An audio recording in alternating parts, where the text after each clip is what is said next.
This is GAA Embedded on balls.ie, where every Monday we bring you the best of the weekend's action and the best analysis from the world of GAA. We'll talk a little bit of football later on when we get inside the game with Maurice Brosnan. He'll bring us through some of the tactical masterclasses, I suppose, that saw some big results in the football at the weekend, and we'll guess the handicaps with the lads, and of course we'll have one of our little video interludes. We're looking at the best moustaches in the GAA, but it is all about hurling where we start this week. We've got Shane McGrath standing by for after a massive weekend where Limerick won 3 in a row in Munster.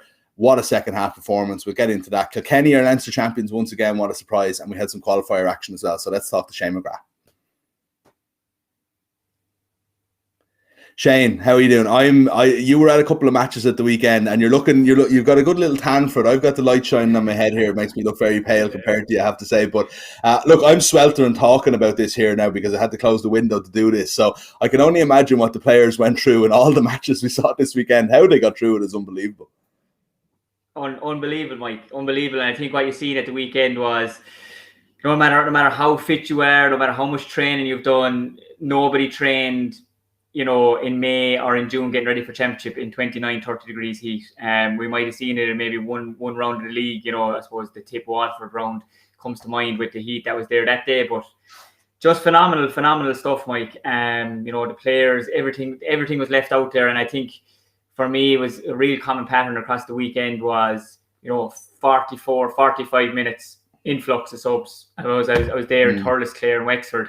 I think after 45 minutes between the two teams, I think 9 subs came on between the 45th and maybe the 55th minute. And it'll just tell you the ferocious effort that was there, the heat that was there, and the intensity. Especially in Thurles and down in Nolan Park as well, knockout hurling. Lads knew that it was do or die, and everything was left out on the pitch. But we seen a few hurley carriers throwing in a few bottles of water, and physios coming in with water as well. And I think everyone was fair enough. And look, down in Cork yesterday, common sense by the ref and the officials, fair play to them as well in all the games, that the water breaks were a little bit extended, So I think that was kudos to everyone, all officials involved with that. Yeah, definitely. Not much complaining about the Susishkas this weekend, thankfully. But geez, let's talk a little bit about that then. Like one of the most remarkable Munster finals I think any of us can ever remember. Like in the first, I think I tweeted at halftime saying like Tip have just been phenomenal here. Like but I was a little bit worried about Limerick. There's a little bit of a banned word in GA punditry, Shane, that starts with an I and ends with tensity.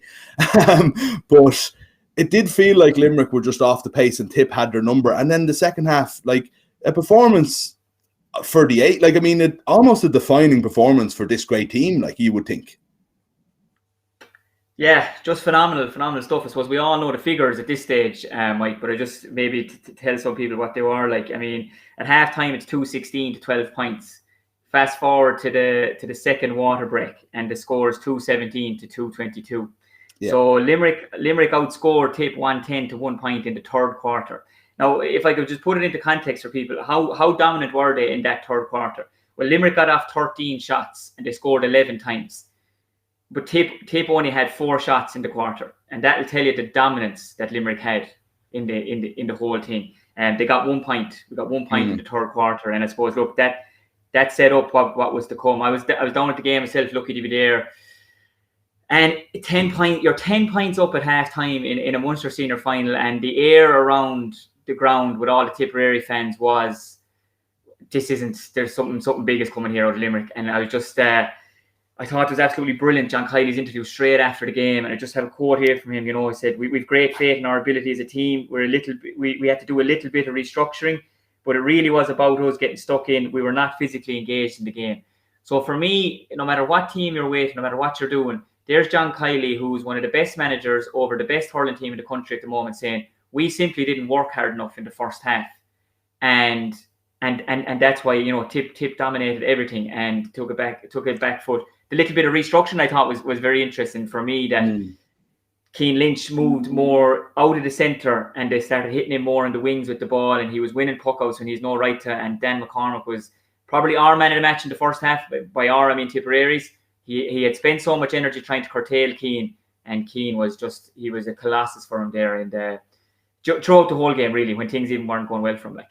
Have you ever experienced anything like this on a pitch, or even seen it yourself, like of such a turnaround? Because it wasn't even that it was just teams settle into games when they're not playing well. You see that a bit and they might get into it. But it was more like 15 men or whatever, including the subs, all just complete change. You see, even in, like what you said, Tip not getting in shots and stuff in the second half, there was how many moments of like real old school style full back play where Morrissey or Nash or something like that caught a ball and broke out and won the free and celebrated. Like that was happening as much as the scores down the other end. It just seemed like from 1 to 15 or whatever it was, obviously there was 2 subs brought on before half time as well, that Limerick just were a completely different team, different animal completely in the second half. I don't know if you've ever experienced that kind of change before. Sometimes it can be hard if you know you have the talent, but you're not there in the day. A halftime break isn't going to completely transform you, you know, usually. No, and you know what it is for me, Mike, right? And you could be down 10 points at halftime. You could have an unbelievably talented team. And, you know, you take the soccer teams like the Paris Saint-Germains and these kind of teams down through the years who have unbelievable talent,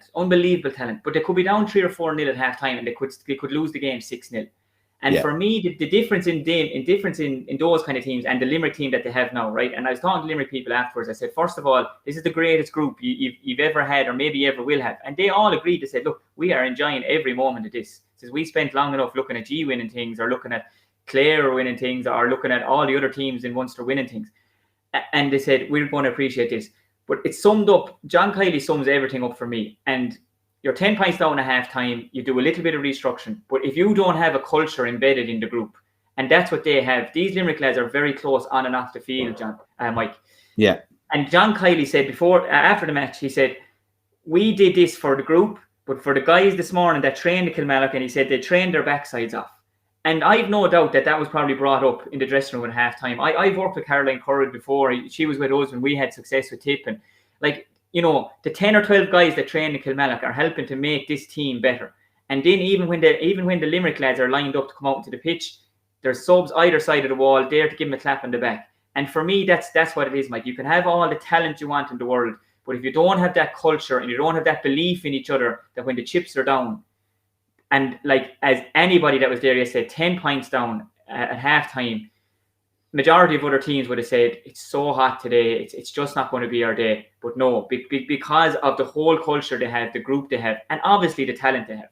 But I mean, the belief they have in each other and the trust they have in each other when the thing is at its highest, that was evident yesterday. And I mean, to outscore Tip 2-17 to 1-5 in the second half. And let's be honest, Mike, Tip's goal was near at the end of the game. I think Limerick were 8 points up at the time. It was a consolation. Great finish now by Mark Kehoe, but just phenomenal second half performance from Limerick. One for the ages for sure for Munster final. And look, they got to bring home the Mick Mackey Cup. First time the Munster Cup has had a name, and Mick Mackey, and it's going back to Limerick, back to hand, back to the Morrisseys there and all of them. So phenomenal performance by every one of them, really. Yeah, 3 in a row. It's an incredible thing. Munster finals definitely still matter. Tipperary's point of view, then, could they have done more? Like, I mean, it really shouldn't be overlooked how well they played in the first half and how they did seem to have Limerick's number. And I know Limerick mightn't have been at their best, but even so, Tip had to do it. Could they have done more? A team with that much experience, Shane, could they have done more to just stem the tide a little bit? 110 to a point in a quarter of hurling. Limerick were on fire. They were borderline unstoppable. I mean, dark art stuff, like go down injured or whatever the case may be. I know Carl Barrett did go down injured at one stage, and that's definitely worthy of a talking point, because maybe the game would have been very different if Aaron Gillan gets sent off. But could Tip have done more to maybe earlier changes, changing the style themselves, or rabbit in the headlights, basically, at least until the water break? Yeah. No, I think so, Mike. We're first quarter dominated first quarter, dominated first half of hurling. And Sheedy said it afterwards. You know, he wouldn't say things like that. Our best probably 15-20 minute spell of hurling he's probably been involved in. And I would agree. Everyone in the stands, like, we were all going down in hope, like, as Tipperary fans. But after the first 15-20 minutes, your hope was growing into more, we're going to do this. And like, Limerick had 2 frees. Tom Morris' first free off the post. David Burns hits a free off the post. Garrod Hegarty drops a ball short for maybe 40-45 yards. And you're looking at all these things going, and you're like, this is going to be our day. Like, this is going to be our day. 1-8, 7 points up after the first quarter. Tip had 8 wides in the first quarter as well, Mike. 8 wides. Yeah. Okay. And 4 or 5 of them scoreable chances. Like, they just dominated every sector. But I was talking to a very high ranking official after the game, and he just said, the for Kyle Hayes' goal, you know, and as you said, and maybe other things as well, you don't like to see going on, it probably is a time to just take a yellow card. But unfortunately for Tip, the guy who's chasing back Kyle Hayes is Dan McCormack. Dan McCormack is already on a yellow card, and I think a tick. If he pulls down Kyle Hayes, he's down to 14 men. And he knows that. If you watch his body language, Mike, he's chasing him back, He's never looking really to get the arm in around, pulling back by the jersey. He's trying to get the flick in because in his mind, he knows he's on a yellow. Now, what a goal by Kyle Hayes. See the memes going around comparing him to the guys bouncing the ball off the ground like the lads would before they'd, like Djokovic would before he'd serve in Wimbledon, off the ground twice. Hurley turned the wrong way as well. If people watched it, I'm sure they've seen it.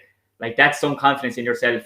But if it's anyone else for me except Dan McCormack, I think they're taking a yellow card. I really do. And I know some of the listeners might like to hear that, but let's be honest here. You have to try and stem the tide some bit.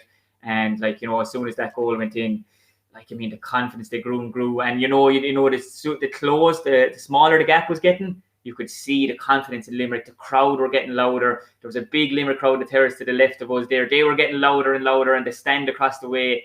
And, look, they just were phenomenal. But, like, you can't say any one sector of the field for Tip, you know, that really fell down. Like, for me, it was just we just got wiped across the board, and Limerick they changed the game, you know, and it just wasn't happening for Graham McCarthy. But Jesus, what a sub to bring on an Aaron Gillan, 6 points, two from play, 4 for frees. Obviously, a little bit of controversy we might talk about as well, Mike.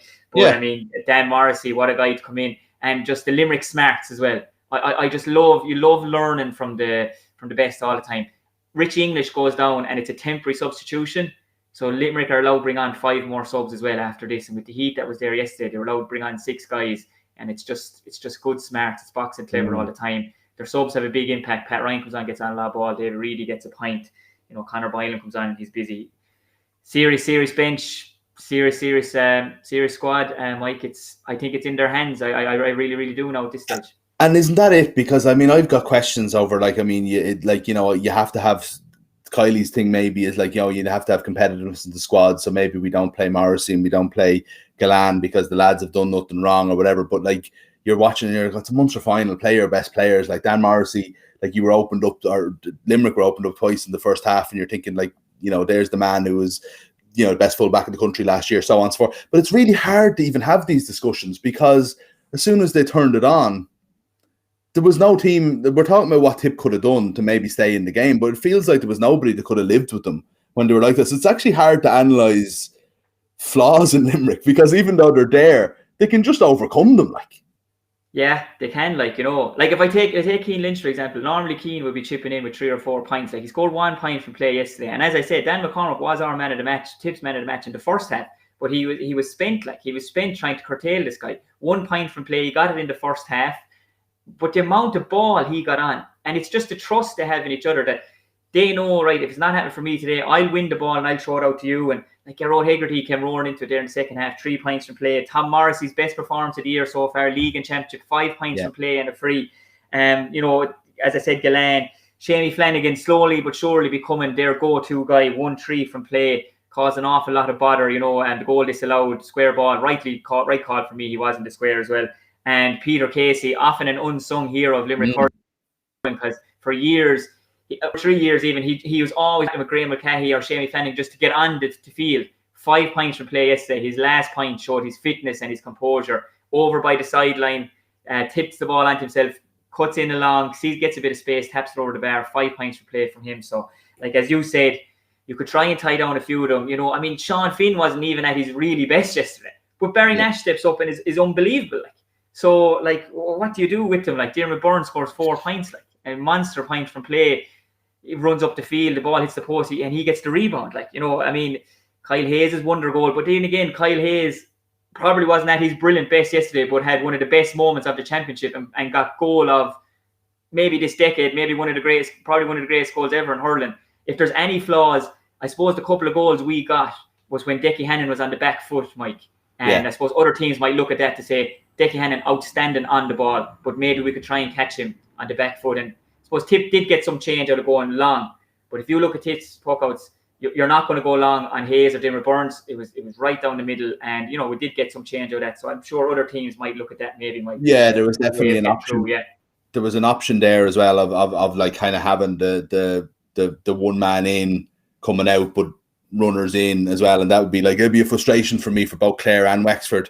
Say if we were talking about that match in a few minutes, is that Clare maybe played a target man where he was on his own and isolated and nobody coming for the breaking ball, and Wexford played nobody inside at all. Yeah. So, but like, I mean, that was brilliant from Tip, and it was definitely something that could be exploited longer. But you know, it again, once Limerick kind of shorted up, they shorted up. Did it feel like a Munster final there? You mentioned the crowd. Like, it obviously was a much smaller one. It was great to see them on the terraces. The pitch looked unbelievable in Cork. It looked like an artificial pitch almost. But did it feel that was with the comeback and the atmosphere and the fact that it was such a good game, or is it still just lacking so much from there being so few there? I tell you, there was a great atmosphere there. But did it feel like a Munster final? I suppose I went down with my brother and my wife to the match, and I was just saying it outside. No, it didn't really feel like a Munster final. And I suppose you are maybe missing that extra bit of a crowd. The terrace thing is massive down in Cork as well for Munster final day. Anyone was lucky enough to play in it, you love the terrace, the buzz off the terraces. The parade beforehand, we're still missing that. They actually went to play the national anthem yesterday, and I was tweeting last week. I said I'd love to get the pipe bands back in the stadiums to play the national anthem, because I love the rattle of that drum and the pipes going, and it gets the hairs on the back of your neck before the game even starts, like, you know. And I suppose all those little small things didn't really feel like a Munster final, but I suppose at the end of it, like, the Mick McCarthy Cup gets raised above in the stands, so it's every bit as much a Munster final as any other of us. But for the feel and the atmosphere around beforehand, no, it didn't really have the same feeling as you would for 45,000 down in Cork with the weather and the terrace is full and lads wearing black t-shirts collapsing in the terrace because they didn't factor this in at all. You know what I mean? These things, I've seen these things happen down in Cork on hot days. But but hopefully, look, you know what, Mike, we're getting there. I think we're getting there. Great to have even that many there and that many above in Croker as well. I was in I'd imagine, if I was to hazard a guess, I'd say you might have been in the opposite terrace that day if you weren't playing like an underage game or something on the same day. But in '97, I was in the stand in the terrace where David Ford scored the goal into thing, and the man beside me who brought 4 or 5 of us went to the match, he was an older guy, grabbed me around the neck. And as everybody was jumping up and down, and it took a good 10 seconds before everybody realised I was being choked out here as everybody was celebrating one of the biggest goals in Clare Hurling history. So the terrace in Cork at the final day is it's a place to be, let's say, even if I did survive it. Well, there were shoulders going on between Tip and Clare lads in the stands that day. I was at the match with my dad, and we were in the stands, and there was Tip and Clare lads hopping off each other beside us before the ball even went in. It'll tell you the ferociousness of the rivalry at the time. But I'll always remember the beeps of the horns of the Clare crowds going home via the tunnel that evening as well. Like, yeah, look, you know, possibly not the most. Sure, look, those days are a long way off now. But somebody saying here, Conal Fine saying unbelievable stuff from Limerick, down now at halftime and ferocious first quarter of the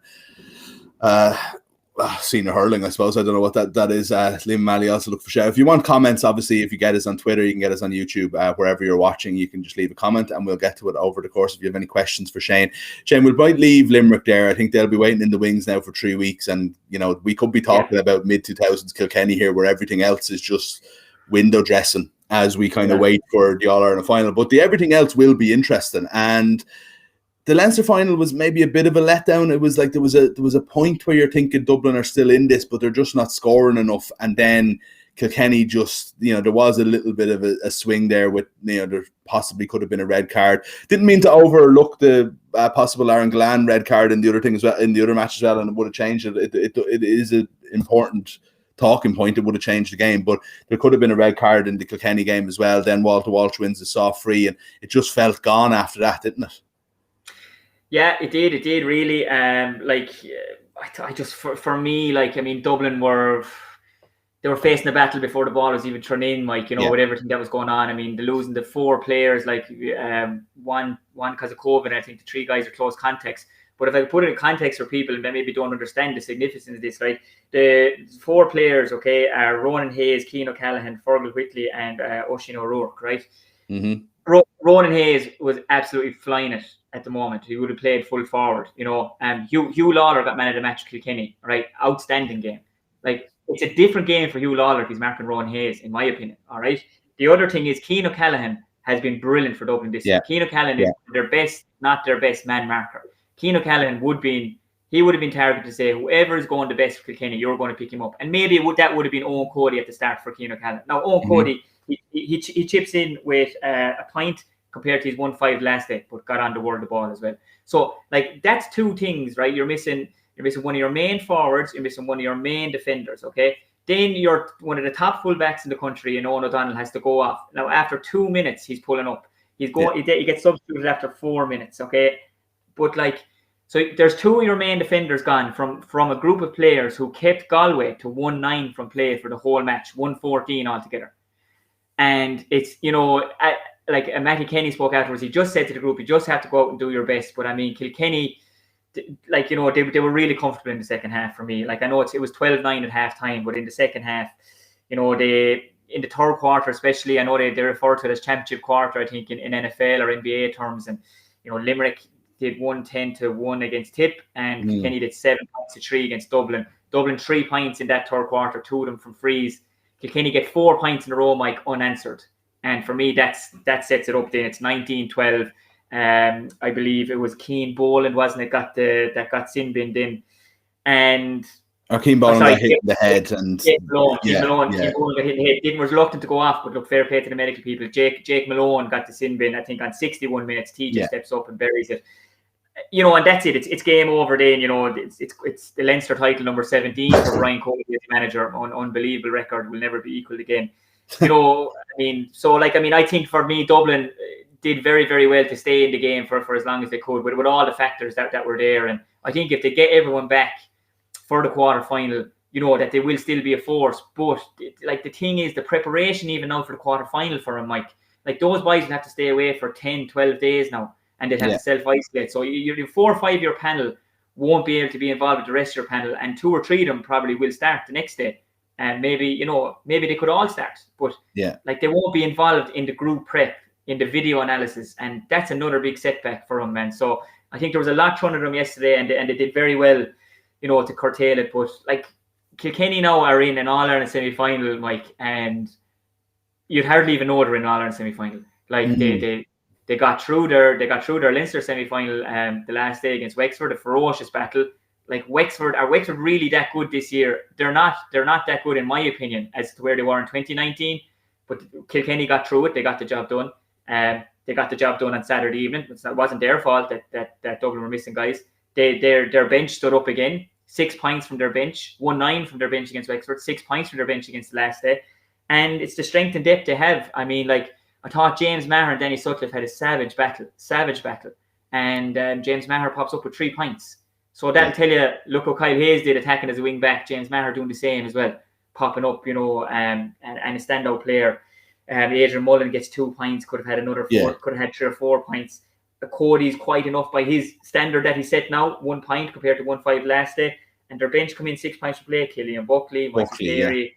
I thought Carey's tweet was very funny after the game. Someone asked him, I wonder where this guy gets his speed from. And if anyone doesn't know, DJ is his dad. And he says, I get it from the mother. I thought it was a good one, So, it's just, Kilkenny are there, in my opinion, have they made a really top team. If Dublin had everyone, I think it would have been a completely different game. And I don't think Kilkenny have made a really top team yet. And look, who am I to question what Brian Cody's going to do? Absolutely, I'm nobody. And if Brian Cody cares what I'm going to do, that will be the day. But I just feel come the semi-final that they'll would probably be meeting their first real maybe top 3 team of the year. Could potentially be Galway, I suppose, if they came through, or maybe Tipperary if they come through, or we see with Clare and Cork. Look, there's so many permutations, but I just feel that while they're winning these games, that they haven't met a really, really top team just yet, in my opinion.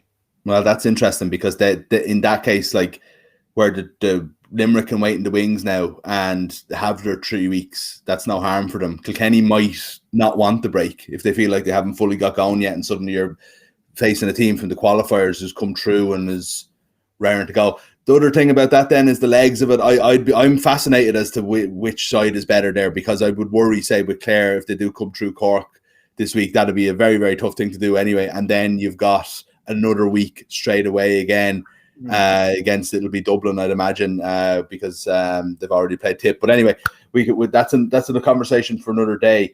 It's funny you mentioned Cian O'Callaghan. We do Rolling All Stars, and you kind of trying to pick it as it goes in the year. And I think we had 5 Dublin lads on for the last time we did the hurling, and people were still giving out that Cian O'Callaghan wasn't on. You couldn't pick a cornerback this year, but I wonder would they have risked O'Donnell if O'Callaghan was there? They might have put him into the middle, and that you're losing. It's such a disturbance to the team and the way you lay out when you lose somebody after 2 or 3 minutes as well. So it's just a pity that we were left in that position as kind of an underwhelming Leinster final then. But earlier in the day, we actually had 2 crackers, and you said you were in Thurles, you were commentating for Clare and Wexford, which looked like it was done and dusted early on. And I don't know what's up with that picture, but it looked like it was done and dusted early on.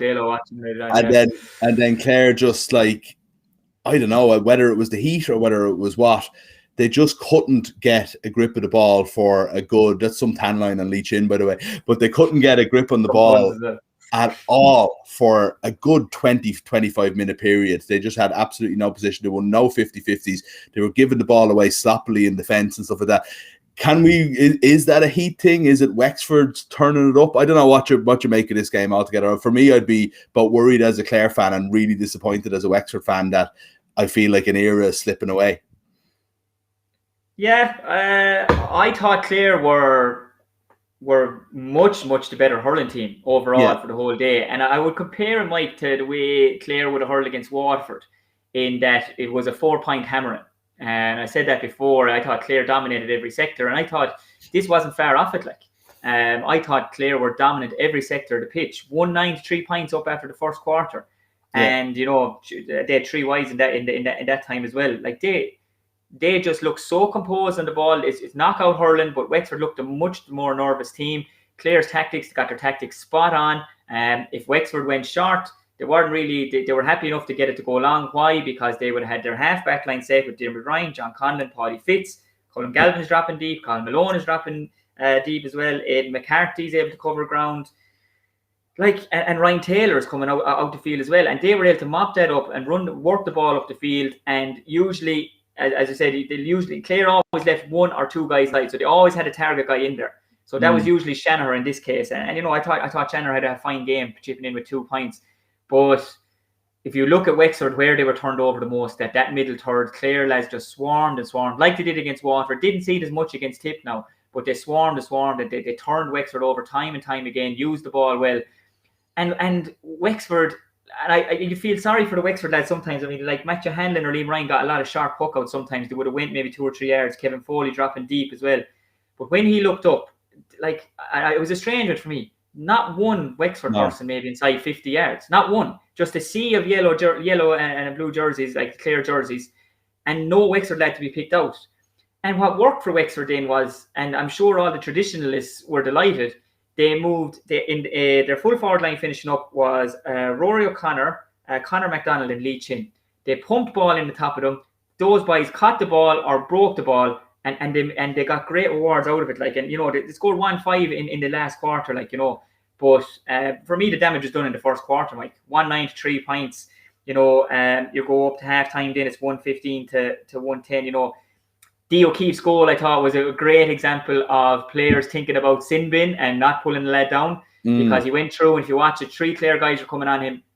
Like Dan McCormick, didn't want to get the hand in, didn't want to get the sin bin because they knew it was going to be inside, it's going to be a penalty, and chances are they're going to score the penalty anyway.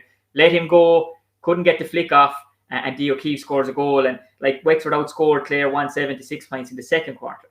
Yeah. But I just always felt, I really did always feel that Clare were going to win this game. And even Lee Chin's goal finishing up, I mean, Clare were 6 points up after Gary Cooney gets the ball from a massive high ball in from the great Tony Kelly, who hooked, blocked, worked ferociously hard for his team the other day. And it's a great thing for Clare that they're not dependent on Tony getting scores from play, only 2 from play the other day. Yeah. They have a great spread of scorers there now, so they do. Tell me then, so one of the frustrations again, and sometimes when you're watching your own county, you could tell you do well with Tip, to be honest, because, and especially you're so involved that you can kind of separate the fan and the analyst, but you get lost in it when it's your own county. But for me, the frustration with Clare is winning unbelievable ball and then not using it. So the amount of like simple mistakes of just giving it directly to a Wexford lad or getting a high ball blocked up with a high hurl or something like that over the course of the game, it must have been a phenomenal amount. I'd love to actually watch it back and get some stats on it. But I suppose you talked a couple of weeks ago about, look, getting shots off is the most important thing. If they're wide, they're wide. That's your tactic, and that's we shouldn't be thinking as wide counts in the way we do sometimes. That's part of how you play. Is that cost of doing business almost if you play with the style they do? Is that you're going to give away some scores in that regard? Yeah, you are definitely. Yeah, but I thought like the efficiency of both teams, and I know you're looking at it as a fan, Mike, and people, with your heart on your sleeve, kind of looking at the thing. But like 11 wides for Clare, 10 wides for Wexford in the whole game.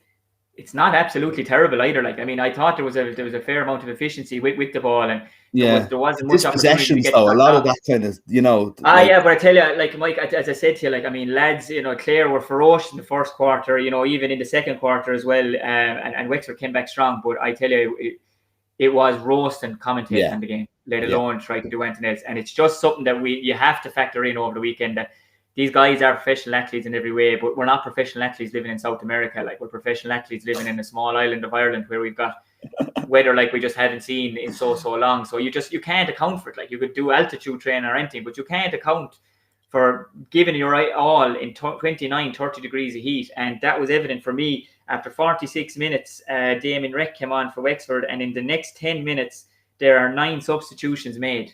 In the next 10 minutes, because lads they're out, they're flat and everything, and with the heat and everything, and you're trying to make the right decision. But I just think that the weather was a massive factor in some of the decision making at the weekend, and getting lads on the pitch. Even the subs that came on at 45 or 50 minutes. If you look at them after the game, and both sets of players just sat down on the ground after the game because they were wrecked. Wexford knew their year was over. Clare knew that they had to get themselves right for another qualifier round next weekend. But everybody was just zapped. They were zapped, and they all sat down. And for me, Mike, that was a big thing in maybe some of the decision making, and going on these long solo runs, losing the ball. It sucked the energy out of you. You could see John Conlon, he came off. He was absolutely wrecked after making a few of those power runs. But it was very, very hard going for everyone playing anything at the weekend. If you're playing Junior F at the weekend, Mike, it would have been hard going. Like. Absolutely, it's hard going for Junior F most of the time, though, to be honest. But look, I think that can't be stated enough. Like, I mean, and any criticism is you're hoping it's more systematic than personal, because God only knows how they actually were even managing to hit the ball towards the end of the game or win possession. But especially for that one, which was like a 1/2 throw in on the hottest day of the year. But we've got. I'm just intrigued to know now where Clare and Waterford, because we shouldn't have, Waterford had to dig deep a little bit against, in fairness, Laois. What a turnaround this year for them, but they're gone now, and Waterford did come through in the end by 5 points in the end, late goal there. But Clare and Waterford, in 2010, you guys lost in the first round to Cork and had to go kind of the scenic route. I know it's not the only time you did it, but in that was a sort of a momentum over the course of the year. The more championship games you got into it, the more the tip team that would, literally, like, one of the most famous tip teams you have, the 521s, all of that sort of stuff. You kind of came together over the course of that year and developed into what would win the All-Ireland. I can sense in Clare, for certain, we'll see what happens with Galway, Cork next week, Waterford, whoever it is, that they're coming alive. Their championship games are definitely helping them. They're becoming more cohesive as a team, so on and so forth. But at the same time, this is every week, and you're playing in the height of summer. We mightn't have a week like this next week, but it's going to be hard to recover from it. As a player, where would you want it? Would you want to be playing every week? Would you want a couple of weeks off? Would you rather be in Cork and Galway's position now or in Clare's? Being honest, I'd rather be in Clare's position. Okay. I just think, young team, as in, like, they're okay. They have a lot of experienced guys. Tony's there a while, John Connon's there a while, but still relatively young guys, 27, 28, 29 years of age. Like, I mean, how do I say this? Players nowadays are so in tune with sports science and so in tune with recovery and what actual recovery they need to do. And managements now are as well. The managements don't feel we have to get something in here now Tuesday or Wednesday night, lads, and we have to get something into them. They know that, no, these lads are fine. The guys who didn't get a bit of work into them, yeah, we can work them. But the guys who are playing 50 plus minutes, rest, recovery, do maybe a really sharp session on Thursday or Friday night with the games on Saturday, probably Thursday night. Sharp session, 30, 45 minutes. So I would personally rather be in Clare's position where they're coming through now after being through a ferocious battle, like, you know, and the whole world was against them. And I said it during the week, last week. I said they were coming in so wounded with everything that was going on, you know, with the decision that was made against them in the Gaelic grounds, with all that was going on internally in Clare, with the minors having such a heavy defeat last week to Cork by 40 points. And I think that group, you can see this group have so much respect for Brian Lohan as well and the Clare management, that they're willing to do whatever it takes. And I think they're coming off it now in momentum. They know how to play together. They've been through really tough battles with each other, and they have a massive win in a knockout game. And you just cannot buy that, like, to win a knockout game of hurling. You know, that when it comes down to when it got close, Clare were able to keep pulling on, keep getting a couple of points. You know, the goal obviously killed off the game for them as well, 6 points up. It was their game. And, you know, Galway haven't done that yet. I know there's a massive performance in them. And at Cork, I feel did a lot of right against Limerick. But I would personally rather be in Clare's position to say, have momentum, confidence in the group. They'll be absolutely buzzing a train this week while they might be doing a lot. They've won a massive knockout game. And you know what? Whoever they play next will probably might be favourites. And that seems to suit this Clare group perfectly, and suit Lohan as well, that he's just getting the most out of them all the time. And I think they're going to it in a great place, Mike. Okay, if we were to call Clare, Cork, Waterford, Galway next week? I'm going to say Clare to beat Cork on the basis of that never momentum. Beat Cork, Shane. Well, I don't know. I mean, like we've had a few months of finals. We've had there was one match there. There was one match there a few years ago. Yeah, 2013. The omens are there. You're getting going through that system again. So Clare to beat Cork, I think they're in a good place. They don't seem to have any injuries as well, and I'm thinking that Shane O'Donnell might be back in the fray as well, who could be a massive boost. The Waterford Galway one. Watford are going to come in. Liam Cahill made no bones about it. Their performance for the whole match against Laois wasn't good enough, while Laois were brilliant. They've been excellent the last 2 games, going 15-15. And I just feel it's not the same Watford group. The big players are Tadhg de Burke is a massive loss, and I just think Galway will be so hurt. I think 1-9 from play was one of their lowest scores from play in maybe 3-4 years championship hurling for Galway, and I just feel they'll have a massive point to prove. And Shane O'Neill could be head on the block here as well for Shane O'Neill, because, you know, for him now with the current group of players he has, Mike, let's be honest, and the talent he has, they need to be getting back into an All-Ireland final for it to be seen as some bit of a successful year. So massive game for them. So I just think massive game for Galway, and I'm going to go with Galway to beat Waterford. Okay, right. So big calls there. Last message here, Paul Tierney on Facebook saying, "Good as a Tip fan.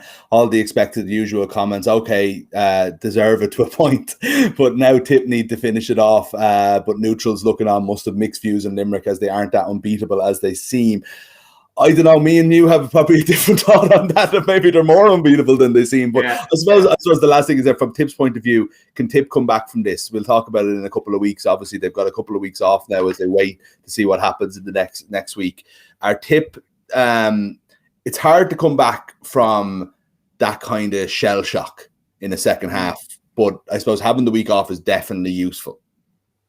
Yeah, definitely is. They'll regroup. No better man than Liam Sheedy to regroup them, get the confidence going. I think, you know, hindsight is a great thing, I suppose, but we really will have to look at our bench and look at getting these guys on the field earlier, or maybe giving them starts, and just, you know, I suppose you don't learn things unless you're involved in them. Like, and we will definitely need to look at that, changing around maybe. Few players changing around positionally, as I said, get some of maybe the younger guys in there as well. Get them the experience of knockout hurling as well, which is massive, something you can't buy. But no, look, I think they'll regroup, they'll go again. To be massive now with the qualifiers, round of qualifiers the weekend, Mike, just to see what way it's going to work out. I think the only way we can have a draw is if Waterford and Cork win. Otherwise, it's kind of, you know, if Clare win, it's going to be Tip and the winners of Waterford and Galway, like so. Look, it's going to be very, very interesting couple of weeks as well. Like, you know, so they'll rally the troops and they'll go again. But look, Tip, I'm not writing them off by any means. I think they'll take confidence from the massive performance they had in the first half and try and learn from where it went completely wrong in the second half for them. Absolutely. Well, Shane McGrath, thanks so much for joining us today. Great stuff as always, and we'll chat to you next week. Cheers, Mike. Thanks a million. Thanks a million to Shane. Don't forget to subscribe to the show. You can just hit the subscribe button on YouTube if you're watching it there. If you're listening to the podcast, you can subscribe there, of course, and always leave us a comment and an L rating there while you're at it. Right, we're going to get to guessing the handicaps a little bit later on. We're going to look at the best moustaches in GAA, of course. And right now, we're going to get inside the game with Maurice Brosnan. Now, as always, we are joined to bring us inside the game by Maurice Brosnan, all the way from Australia. Maurice, how's it going? It was a great weekend. We've talked to Shane about the massive hurling games already, but like football was really to the fore this weekend as well. It's this crazy condensed championship. Actually, so much so, before we start, that Dublin were a goal up against old rivals Meath. The 6 in a row was within, or the 7 in a row was within touching distance of crumbling. And the whole country was watching the Munster final. Or if you want to, conversely, if you want to look at it the other way, is like Munster final, hurling final, one of the marquee events of the summer, and you want the GAA community, not necessarily just people in hurling counties, watching it. It was such a thrilling game, and you go on the Twitter timeline, and understandably, people from Dublin and Meath and other, like elsewhere as well, let's face it, are accounting for Meath's incredible comeback against the Dubs. You're just thinking, like, why are these two games on at the same time? I know we have a condensed format this year, but even so, surely this isn't the way they should be doing things. Yeah, it's funny. Like, I think I said this to you before, but when you're abroad, the mild inconvenience of getting up early feels like a huge commitment. So you are a lot more invested in games. So if they're poor games, you're mortally offended. I can remember times during Kerry and Tip where it was like an existential crisis for me. I was like, what am I doing? Like, why am I getting up to watch this game, this boring game? So conversely, on the other side of that, when you get a good game, you're beyond grateful. It's unbelievably enthralling. I don't know what it is. And so you mentioned the Meath game, but it's just something about it. So from my own personal circumstances here in Melbourne, getting up, switching over from a Tip in Limerick, and just the pure buzz, and you're nearly emotional, like the sound of the crowd, everything, watching that second half as Limerick is coming back in, sipping over to the Munster, from Munster to Leinster, and the buzz in that ground as well, and that we've mentioned this before about the importance of the crowd, but the sound of the crowd, the absolute, you could hear the Dublin fans olaying, Meath fans booing. There's a genuine tension in a Leinster final, and I was, as great and as positive as you want to be about that, I was kind of thinking it's a real shame that I didn't, or a lot of people didn't get to experience this from the offset, didn't get to see this build. It's like the condensed calendar is a problem. I'm talking about that a lot. I'm also, I've been non-stop complaining about the TV offerings. I just think in 2021 what we're getting is just, it's not good enough, really. From other than, I think punditry this year has been very good, but other than that, from everything from whatever be camera work, be scheduling, I just think it's not right. I'm sure you were probably the same watching Clare the day before. Suddenly, Laois and Waterford, an unbelievably unbelievably exciting game. I had to watch it back the next day because that game, the two games were going up against each other, the same sport going up against each other. When we have a condensed calendar, it's not like this is understandable for something like a league, but you're talking about championship, a do or die game. This is probably the last we'll see of two of these teams, and you're competing against the one code. It just feels, if something feels off about it, it does. It's very frustrating. I don't know if you can have even just an hour's leeway. I'm sure there's television or whatever it is. Leeway, but at the same time, the Dublin game wasn't even on TV. It was GAA Go. Exactly, so it is like it's just I feel sore enough about it. And it's funny you say even the hurling thing, like it's annoying because if you're a Waterford fan or you're a Laois fan or any, like, just a general hurling fan who would like to watch that game as a thriller, you're going to go towards the bigger game if you're a neutral or if you're a Clare and Wexford fan, and it's kind of a mild inconvenience, but in this particular case, it didn't make any sense to me that they were on up against each other. But in general, over the course of a championship, that might happen, and you're kind of saying, fine, look, we don't get to see every game and so on and so forth, right?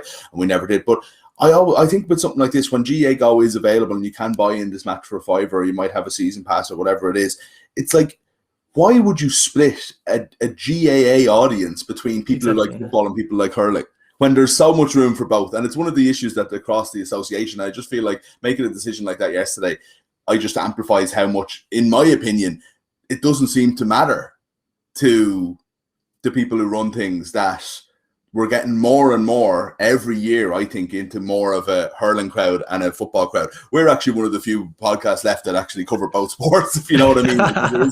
And understandably so. People do say, oh, we'll have a hurling show, we'll have a football show, you know. Anyway, let's move on to the football itself, right? Because what I noticed is that undeniable fact now that the 7 in a row is gone. Desi Farrell should probably do a Babs Keating on it, and they should get Michael Bond in to maybe rescue the season. There's no chance that Dublin come back from beating the 8th best team in the country by 6 points. It's done. Kerry basically booking the parade at this stage, with maybe Tyrone sort of hanging around, or Mayo sort of thinking maybe they have a chance they can feed on the scraps, but Kerry favourites. And then you have Tyrone and Mayo looking on, and then Kildare really probably the only other team that are sort of thinking of, maybe Kildare and Monaghan being the others that could have a chance of sniffing out the All-Ireland jet. Yeah, I don't. I obviously don't see it being as black and white as that. I don't think you do either. But at the same time, there is this is the most vulnerable Dublin have been for me in, arguably a decade, or longer, 2014 was such a shock that wasn't coming. I personally didn't see that as Dublin being vulnerable. So kind of from 2013 onwards, you saw this juggernaut, building. And then, the thing about me, we're going to talk about structures later in terms of game plans and tactically. But the thing with Dublin is, it's nothing to do with structure, or I don't think it's, a lot of people are talking about their players are missing. I don't think it's personnel. There's something deeper, more intrinsically wrong to my mind with this Dublin team. It's weird. It's really weird to watch Dublin trying to close out a game, and in a row, Kieran Kilkenny with a better option available, kick a wide from inside 21. Was he there at the end of the game? A couple of minutes later, Bugler, who has been heralded as the new wave of hardworking, dogged wing forwards for Dublin, kicks another wide on the same side. Davy Byrne gets a ball directly in front of goal, inside the 45, and drops into a keeper's hands. That's 3 in a row. I don't know how much you can necessarily read into it. I'm sure Dublin have always been training in terms of periodization. They're peaking for a final, I would imagine. But it's very weird to see these really uncharacteristic mistakes Dublin make. It's just not like them. And as much as you want to give Meath credit, and they were really dogged, and they hung in. Looking back over it, the game looked like it was getting away from them. They came tearing back, but at the same time, well, it's not to take away from how good Meath were, to say that Dublin were way off it. Way off the standards. If you were to compare that Dublin, the way they were in that kind of middle third period, to the Dublin that blitzed Mayo in that famous semi-final 2 years ago, it's chalk and cheese. It's absolutely polar opposites, and that to me is the most striking thing, that the players who are making mistakes, James McCarthy getting involved in stuff constantly getting involved in stuff, Brian Fenton kicking the ball away. This is stuff that we just wouldn't. These are you can say the players are missing, and that's definitely one, it's a factor undeniably, but at the same time this stuff is deeper to my mind. Those mistakes just aren't the Dublin that we know mistakes. Yeah. Well, look, I mean, I've no issue with talking about vulnerability and the fact that it might be a more competitive championship and they're there to be got. And I think that's actually brilliant. That's amazing for the game, that there is genuine people who can win. But the idea that they're being written off, I feel like if the two halves had been flipped around, we'd be talking about them in the same way we're talking about Limerick today. Limerick definitely I mean, you were talking about this yesterday. I talked about it with Shane already, but Limerick were definitely lacking the famous I word that we're not allowed to talk about in analysis of intensity. But when they picked it up, they showed what they could do, and I think that's harder to do when you've got the lead like Dublin did yesterday. And you just wonder. My concern with them would be it's not even personnel, because they've always had such great strength and depth. But when you lose Paul Mannion, you lose Jack McCaffrey, you lose Stephen Cluxton. Stephen Cluxton's just an island on his own, and how big a deal that is. And various others that have gone, but even little things like Eric Lowndes leaving the panel last week, right? The strength of I was looking at their bench yesterday going, now in fairness, a lot of these guys could end up being amazing, but I just don't know that yet. As in we haven't seen the usual 5 years of them making regular championship appearances without making a massive impact and then suddenly becoming the main player on the team. That's the way Dublin have been doing it, because they've been so good for so long, in much the way Kilkenny used to do that. Now we're kind of looking at guys being thrown in. If you want to change a game, you're going to have to bring in unheralded, unknown guys. And I just think that's a question mark, massive question mark. Like, you know, and then you're talking about maybe that there isn't the same cohesion, because we forget another personnel change in Jim Gavin to Desi Farrell. I know they've won All Ireland since, but you can't discount that either. So it's all to play for, which is great, isn't it? Yeah, I like it. You know, there's two things you said there that I think are really good points. One is, you know, there is 100% within this, the conversation about Dublin over the last couple of weeks is the barometer we've set for this Dublin team is so high that we, you know, would get massively excited by what was a fairly comfortable Leinster semi-final, you know, win. You know, ultimately, you know, so that's definitely 100% a factor. And the second thing is just the fact that the inevitability that was around this team isn't there when you, as you mentioned, these aren't players that we've seen do it before. You know, it just adds a question mark. And you know, look at the balance probability; they probably are still good enough. You know, this is an elite level team that has run a production line like the likes of which we've never seen. But just the fact that there is that question mark is great. You know, it's exactly what the game needs. It'll get you a lot more excited. You know, in terms of like we've had what was a fairly underwhelming championship until now. Suddenly, it just adds a dimension that we, in reality, like we haven't had for, you know, as I said, like probably 8 or 9 years. Yeah. Okay. The one other thing I noticed, even though I said, like, you know, you have Paddy Small, Con, and Costello, and Dean Rock all playing, and the funny thing is, like, they're easily 4 of the best 6 forwards in Dublin. Before, they wouldn't have all fit into the same team, and there just wasn't room for them, and it was as simple as that. It was like, we're going to have to drop one of these top players. But now they all start, and I remember there was a little moment just looking at the team sheets yesterday, and I was going, that's a sign that there isn't as much there as there was, you know. Anyway, we'll see what happens. They've got Kildare next, and Leinster final in a couple of weeks. But it was all about Ulster this weekend, really. Like, I mean, an unbelievable game on Saturday, played like under the shadow of this awful tragedy. But, you know, the way Monaghan came out and blitzed Armagh so early, and for Armagh to come back and so on, it had its own story as well. Like, it was one of the best games of football I can remember. 2014 All-Ireland semi-finals between Kerry and Mayo jumped straight to mind. It was that kind of thing, possibly with a slightly dip in quality in terms of defensiveness, I would say. And then yesterday, this intriguing game as well.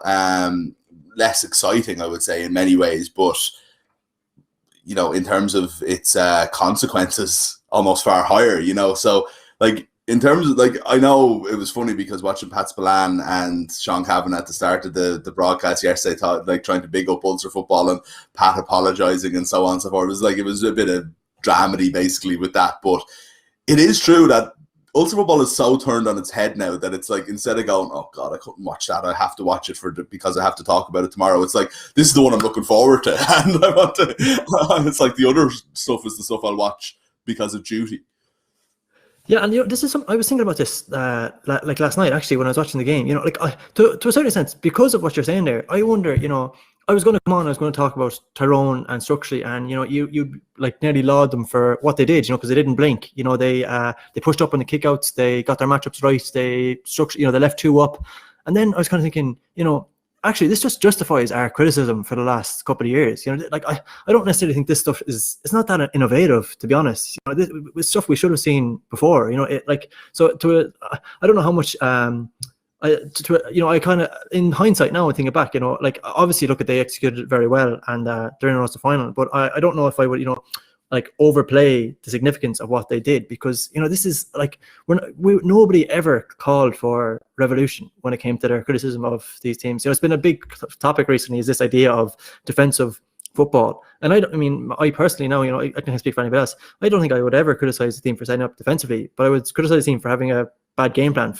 We talked about this, what was it, 2 weeks ago with Roscommon. You know, I didn't criticize Roscommon for defending, criticize them for setting up a way that doesn't suit their players. You know, you'd 4 forwards who weren't suited to playing that game. So either commit to what you're trying to do, or get a game that you get the best out of what's at your disposal. But falling between 2 stools is just that's where the criticism comes in, you know. And I think there's definitely a case for Tyrone within that. And then, you know, like even, you know, in that conversation, you know, there's 2 things. I think we'll come back to this again and again, this championship. You know, you've got, like, is it about the players, and as we, you know, the dreaded intensity and the conversation about that, and then the structure. And, you know, what comes first? You know, is it the application or is it the structures? And, you know, in reality, it's both. You know, it's not one or the other. So, you know, there's not a structure in the world that would have compensated for Armagh's defending for the first goals in the first half, those first 4 goals. You know, like other than setting up with 4 sweepers inside your goal mouth, you will not stop a player running down the middle, a 1-2 hand pass, a 1-2 hand pass and scoring a goal. Like Jim McGuinness said at halftime, that's, if you saw that in under 12s, you'd be like, listen,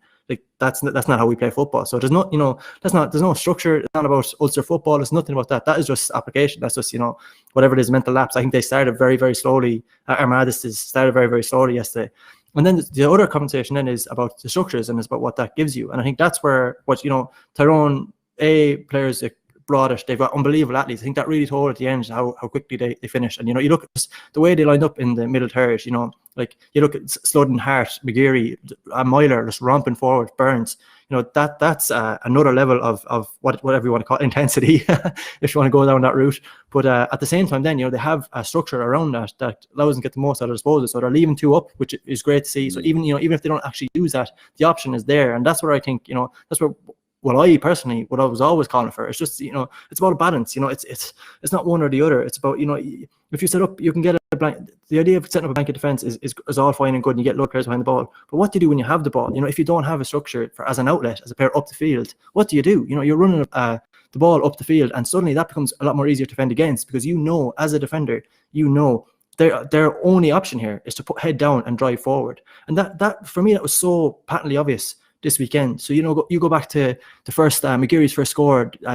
What happens there? Morgan pings this kick out set play that they do over and over again, which is kind of in over the midfield. They pull everyone to one side, clear out that side, and just it's like a race. So Peter Hart races onto the ball, and the reason he's fouled there isn't because they want to stop Peter Hart running the ball. The reason they fouled there is because Peter Hart looks up and he sees McGeary inside in the edge of square, one-on-one before McFadden, the sweeper, can drop back. So that option is there now. So even though they don't use it, the pressure is on the defence. We need to get to him. We need to stop him because he can do that. And sure enough, they get the free to kick a score from that free. And that happened again and again. The fact that you look at McGeary's first score when he, I don't know if you remember, he's coming down the right. McFadden tries to come across to him and he gets the ball over the bar. But the reason McFadden can't go and pressure the man with the ball is because he's conscious that if I leave space, they will kick past the ball into this area. That option is there. So even though they don't do that, the fact that they have that option, that's the threat that they want. What the greatest example of this actually is, Mick? It's not even Gaelic football, it's hurling. I put this clip up on Twitter if anybody didn't see it. Anthony Daly did some good analysis on Sunday game last night. He called it the dagger. And it's a point just before the water break. Kilkenny, the pressing, like this savage work rate that it's become the Cody mantra up the field, harrying Dublin. And initially I was like, that was it's if anybody's seen it, it's an incredible score. It's just classic Kilkenny, tackle, turnover score.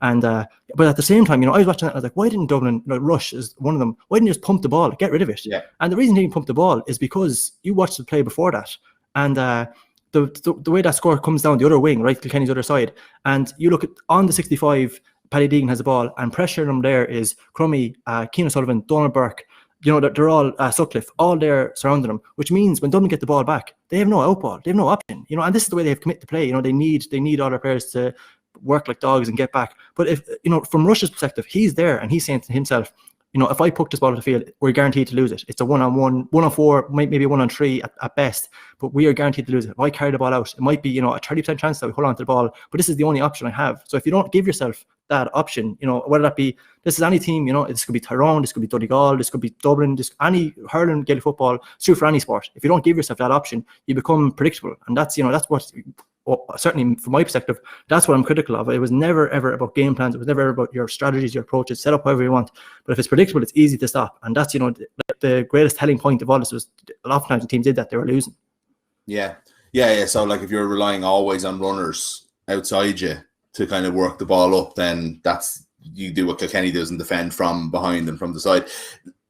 Darren McCurry was actually the focus of you talking about this on the GAA Embedded article you did for Balls during the week that people should go back and read.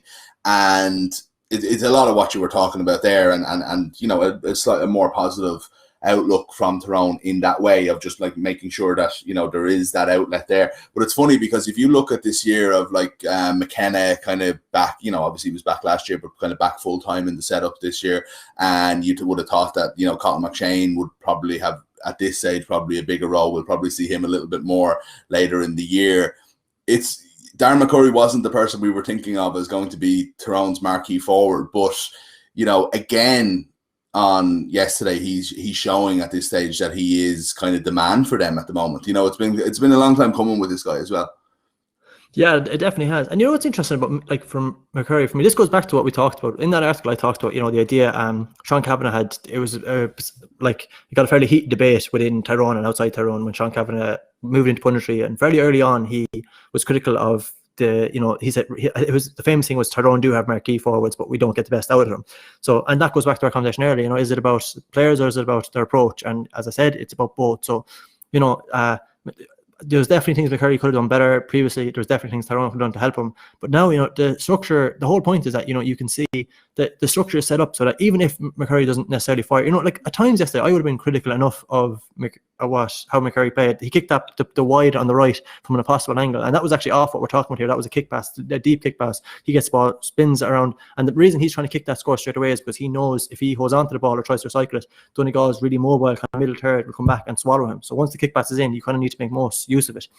He'd also the one in the second half where they pushed up and Patton's kick out, the ball breaks, falls at his feet, and again he snaps shot at it. But the whole, as I said earlier, the whole point is that even if McCurry doesn't necessarily have to fire if you have this structure, because he can set it up for somebody else. So how many times did you see McCurry get as that option, break, get on the ball, and then suddenly he's swarmed with runners. So you're combined, you're supporting the supply of the ball inside, and the only way you can do that in reality is if you have runners. So if you have, these like savage athletes that Tyrone have to help support him. So he's not operating in isolation now because he has players supporting him. He's also in a structure that gets the best out of him. So even if he doesn't necessarily fire, suddenly at the very end of the game, Matty Donnelly comes to the fore, and is that score he kicked at the very end of the game, or he hand passed over to Barsari on the loop. That's a classic example of what we're talking about here. He doesn't have to, because he's not back harrying out the ball. When Tyrone get that ball back and move it quickly, he's an option already there. He's just there, it's an outlet. So previously what would happen there is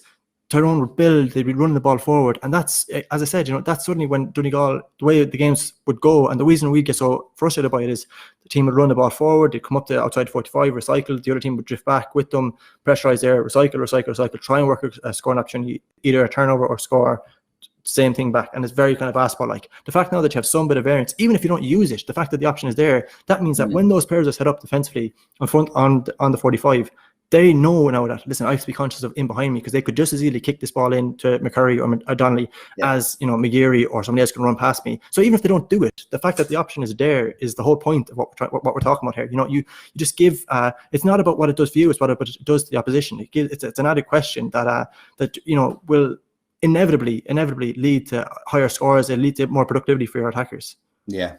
Yeah, not as a productive a game, I suppose, but I think he had kind of the middle third of the match. I thought that he had some big influence. But worth a read on Maurice's piece on balls.ie for what he's talking about there. And again, one other thing to emphasize as well is that it's not as if these guys have free roll, that they can't work. They do harry, and they do all the pressing, and they do all the tackling in their area. They just don't chase it all the way back to the opposition goal. They say they have positions, and they have, which is great, but you still have to work as hard in those positions as you do anywhere else. Exactly. I'm really glad you said that. That's actually a great point, because the best example of that is the Donegal penalty. The reason defensive teams will point to the downside of this kind of stuff is because, if you look back on that penalty, it's a ferocious press. Tyrone are fully committed players up the field trying to get the ball. But as soon, like I was watching that, and as soon as Donegal managed to get the ball to Patton and move up the other side, straight away you're sitting forward and think something's going to happen here, because too many Tyrone players are now on the wrong side of the ball. So when they get that press on, they really need to get a stop, or as you see, they're overran and it ends in could end in a goal chance. In this case, it ends in a penalty. But that's the downside of of this approach. And this is the same for any sport. When you press high like that, and if you can bypass that press, suddenly you're in trouble because you're exposed on the other side. So that's the and by the way, when we talked about the art of defending a couple of weeks ago, Mick, this was the point of what we were saying. If you're a one-on-one defender and you're standing beside a guy, put a pressure on the man delivering the ball, that's when you give your defenders a bit of a chance, because the ball won't be perfect. They can spoil it, they can try and break it then. But so it does, like as I said before, all this stuff is interconnected. If you're pressing the ball, maybe you don't necessarily get a turnover, but that pressure on the ball can definitely damage. And simultaneously, if you're in opposition and you can see a team get at that high press, if you can get past it, you, like as Donegal did, you have to get in and goal. That's when you can make hay in that opportunity, because you have numbers. Yeah, absolutely. And you have to balance it up, because I actually find this interesting. We'll move on, because I want to talk about something else. But like you have to remember now, especially even more so now, football is a high scoring game. It's not like soccer where one goal will define everything and whatever like that. You have to play in the way that suits you getting the better over 70 minutes. If you concede some over that time, that's just the cost of the business. And it's the first time in a generation, maybe 2 generations, where there's been that sort of acceptance. You know, cost of doing business is conceding a little bit. You know, and it's great, and it's made it such a better game to watch. But it's also, you've more chance of winning because you're playing to your strengths. And we're literally going full circle to the start of this conversation then, you know, and I think that sums it up. What about the losers here? Just really briefly, because for Armagh, it's like they haven't won 2 games in Ulster. I don't know how long it is. I think since the last time they were in an Ulster final, which is like 10 years ago or something like that, right? They only beat Antrim this year, but they had that 25 minutes where they were outstanding, and they stayed up in Division 1, and it might keep them on for another year of development. They've got such really good players, especially up the field. And then for Donegal, it's like another year of promise that ends, you know, really been killed for 2 years in a row now by having no back door, I would say, you know, and then just like done. Michael Murphy has the worst 10 minutes of his career, where he picks up 2 bookings and misses a penalty in the middle of it. And Neil McGee's already gone off injured, and you're like, shit, we're done here, you know. And I like, if that was a 15-15 game for more than the 30 minutes that it was, we don't know who would be. I think Donegal would have won the game, but I don't know that either. I mean, that's unfair to Tyrone, but it was kind of done as soon as he was sent off. Yeah, like it's interesting because, you know, like you could make a case there's very similarities between these 2 teams in terms of, you know, that both management have had big long spells, been trying to develop a very consistent game plan, and yet still, to my mind, you know, like I really hate hindsight analysis, and I think Armagh gave themselves a really good opportunity to win the game against Monaghan, and they just fell short of the line because of, like, they started so poorly and they probably ran out a bit of legs. But, you know, if I was looking forward, you know, I don't think you blow up the script by any stretch of imagination. They've got some really good, you know, you look at the lads they brought on, Ross McQuillan back from Melbourne now. There's a lot of excitement about him here, you know, in Essendon, that they seem to have a lot of, you see him coming off the bench. Like, it'd be interesting to see how he develops. Connor Turbert coming off the bench again, Tiernan Kelly, you know, the 3 of them alone, the impact that they had from an Armagh perspective. So Armagh strike me as a team that are building. And, like, this might seem harsh, but, you know, you're looking at a generational Donegal team and generational talents like Michael Murphy and Neil McGee going off injured. And I don't see, you know, as good as their young development players are, it's just purely because the barometer that they'll set by their teams. I don't see a similar level of player coming. So I think this is a much bigger loss for Donegal. It does feel like the end of something for them. Whereas, you know, even though, you know, it doesn't make sense because, you know, McGee, he was there when he was appointed, was it 2015, 2014, and has a good long crack at it. I still see, you know, a huge amount of positivity around Armagh, whereas it's really hard to see what Donegal do next. I think they will always be around this level. They will always be competitive. But in terms of getting to that next level, you know, getting to the I'd probably make a case they're not even in the top tier, really. You know, like you look back on the Cavan game. I know, like, listen, they're shuffled from back door, but that was a bad loss. The biggest one for me was the Mayo game down in Castlebar, when the reliance on Michael Murphy was just so badly exposed that day. And he was, like, simultaneously, you know, he was the best player on the pitch, but he was also the worst player on the pitch because he was taking on shots that he shouldn't be taking on, was kicking wides. And the reason he was doing that is because nobody else there to do it for him. So, you know, I think that's, you know, I don't see them, what's the word, declining drastically by any stretch of imagination. But I also don't see where the big improvement comes for them. I don't see the huge upside, and I do see that for Armagh. Yeah. Well, interesting one, and we'll have plenty of time to talk about both Monaghan, and, like, we've kind of glossed over them, but, like, in many ways, what a performance in their forwards. And it's just, I don't know, I'm loving the new Conor McManus, not the main guy role. Like, with McCarron kind of taking over, and he just oozes this class that you see 7 times a game, and that's it, really, you know. And then McCarron is sort of dominating. I don't know. I just think Monaghan, very, very good team, possibly underrated, but you would worry that they let Armagh come back into it. And we've already talked about Tyrone. If you were to call next weekend's games, then Cork and Kerry. Darren said that Cork had no chance last week. Would you go along with that? You're two counties, you're Kerry and Galway, man. So it's a big weekend. Yeah, I kind of would. I don't. Cork kind of would frustrate me a big time. You know, you look back on how they played against Limerick, and you know, last 10 minutes they're only up by 4. If it wasn't for that goal, which is a very poor goal for Limerick to concede, it's, you know, it's a game there. Only 2 of their starting forwards scored. They have this really mobile 4. I don't see how you change that, because you actually they need to start Roy Dean, Brian Hartnett, because they're going to have to track. You know, if Kerry go the way they did last week with Gavin White, Thomas Sullivan, and Breen on the other wing, you know, Cork have to track them, and I just don't see how they carry that threat. You know, they set a trap for Kerry last year, and, you know, Kerry happily walked blindfolded into it. But I don't see them doing that again. So unless they can do something different, I did think the only case I can make for Cork is when they, in the second half, when they brought on Mark Collins and they had, Luke Connolly tried to do this job. I don't know how well it worked on the 45s, kind of outball, and you had options inside. They brought on Michael Hurley. Brian Hurley is just an unbelievable bit of stuff. This goes back to our conversation earlier about a kicking game versus a running game. But if they're committed to this game where they've got a mobile third, you're going to have to run the ball. I don't see them getting enough chance to break the way, you don't get Kerry will be naive again.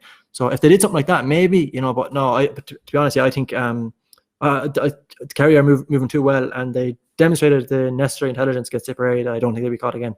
All right, yeah, well, we thought that last year, but I tend to agree. And then lastly, it's a Connacht final in Croke Park for the first time ever. If you any is this one of the weekends that you kind of say, Jesus, I wouldn't mind now being back in the old sod, or are you happy enough to get up early in the morning? No, big time. They're going. I was thinking this at the weekend. Because I'm driving demented by the poor TV offerings that I keep bringing up. People on my Twitter know too well how frustrated I am. So the fact that you can't get at games, I really think if you're not at games, you've been doing such a disservice by the offerings. That's a conversation for another day. But I just don't think we're missing kickouts. Some of the camera work at the weekend was pretty poor. There's games I can't even watch. So you don't appreciate that. And then secondly, this is a rivalry that's been Galway were, it was one of the biggest sore points in Galway for years. I'm talking here about 2014, 2015, when they got a couple of scutcheons off Mayo. There was a 3 in a row at the time. And since then, they've really come back. I was in at the qualifier when Mayo bet them Kevin Walsh's final game of that reign. And since then, all the stuff that we wanted Galway to start moving towards, I think it's been there. I think you look at the results, maybe not necessarily hasn't, but you have to consider the conditions at the same time. And I think the Galway team are motoring really nicely. If you're looking for, I don't know, they're probably even enough. I think the way Galway are going, I would expect a huge performance out of them. I think they have this threat, they have the ability, they've huge men around the middle, but they have an outball on the 45. Shane Walsh, by all accounts, it will be fit. Play him on the 45. Matthew Cheney around the middle. I think against Mayo, you might see Matthew Cheney go in on the edge of the square. He might actually start inside, and that'll be an interesting wrinkle, because they have, it might be Cook and Conroy maybe starting around the middle of the field, and you could see him further up the pitch, and suddenly then that changes the complexion of the whole kind of Galway attack. So I think, from my perspective, I think that what I've seen of Galway so far, I expect a huge result. I think that could be whatever about if I was to make a prediction, I think the Kerry and Cork game might be a bit underwhelming, but I think that game could be an absolute cracker. Both teams going at it the way that we want to see football being played, and both of them kind of motor nicely, if you got to judge their form before this. Absolutely, yeah. Well, listen, thanks a million, Maurice. We look forward to those games next week, and we'll chat to you next week as well. Keep an eye on balls.ie for your latest GAA Embedded article over the course of the week. And look, try and get some sleep now. I think it's like Monday to Wednesday is kind of your sleep opportunities, and then recharge, the morning on, you're probably up watching the Olympics, trying to fit in 15 or 16 GAA games a weekend. Actually, there's only 4 games on next weekend in the senior championships. I know you'll be probably trying to sneak in a few Christy Ring Cup games and as well, but anyway, Maurice, thanks a million for joining us. We'll be back with you next week. Okay, we're going to be guessing the handicaps with PJ and Gary in just a couple of minutes. They're standing by to look ahead to those games at the weekend. Before we get to that though, we've got another one of our Sean Finch Me in videos where he's looking at the important issues in GAA, and this week the best moustaches that we've ever seen in the world of the Gaelic Athletic Association. You can take it from me. Facial hair can distract from a litany of sins, but the GAA moustache is almost from a bygone era. So we thought we'd dig out the history books and have a look at some of the most admirable feats of facial hair growth in GAA history. Here are some of our favourite, finest GAA moustaches. For Jerry McInerney, it's the whole package. The flowing mullet, white boots, tanned legs, but the moustache, that's the je ne sais quoi to round it all off. PJ O'Connell's moustache fed into his obnoxious swagger. Although he did have the nickname Fingers. What was going on in Clare in the 90s where lads had mad nicknames? Joe McNally has what we call taxi driver drip, and the moustache plays no small role in that. He was brought out of retirement by Mickey Whelan in '96 and he paid him back. There's just something about a moustache which rounds off the no-nonsense persona of a footballer. And Willie Joe Padden is almost the perfect example of that. Sylvia Linan is almost exclusively known as being a byword for cartoon hardness, and it is probably exaggerated by having a very effeminate name. If Wexford Hurling in the 90s were to moustaches what Liverpool Football Club were to moustaches in the 80s, then Martin Storey is basically Ian Rush. Lads, modern hurling needs a mustachioed hero. And thank God Cheddar Plunkett is still kicking as Laois manager, because he is fighting the good fight on the biggest stage. Even if he didn't directly throw the ball into the goal in the 81 All-Ireland final, Johnny Flaherty would have still been winning. Look at that moustache, strong as Atom. It came, it saw, it won 6 in a row. Keane O'Sullivan didn't really have his moustache for an elongated period of time, but even though it was fleeting, it was still iconic.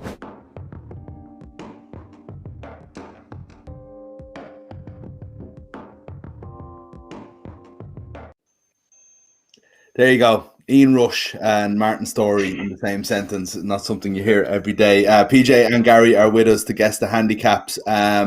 Don't forget, if you're enjoying the show, please do subscribe, be it on YouTube or the podcast or wherever you're watching. Please do subscribe and get notified as to when we are on.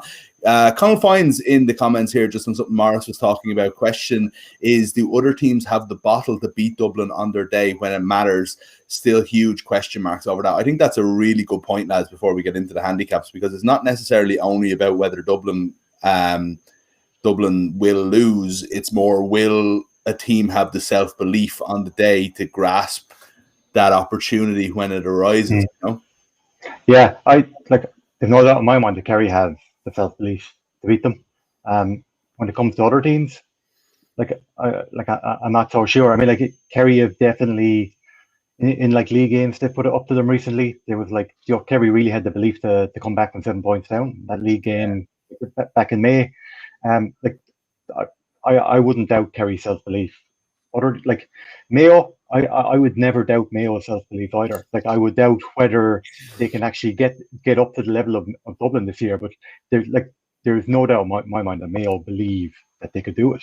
Yeah, that's true. Yeah, I don't know why I'm thinking in the early stages, I'm thinking of Kildare, but you're talking about it being Tyrone, Monaghan, Galway, Kerry, Mayo as being the most likely people for them after the Leinster final. So yeah, let's get on to the handicaps, because PJ is the retaining defending champion here. He knocked Gary off his perch, his Ian Rush style Liverpool perch last week, and has the opportunity to go. But we're into, like, this is serious business now, lads. 4 big knockout games. We have a tiebreaker if needed, 2 from hurling, 2 finals in 2 provincial finals in the football. It's a quieter weekend. We'll actually be able to kind of like take in the games and not have to be worried about everything else that's going on. So exciting stuff. The times have been named for the qualifiers next Saturday, for the hurling qualifiers. We'll start with that.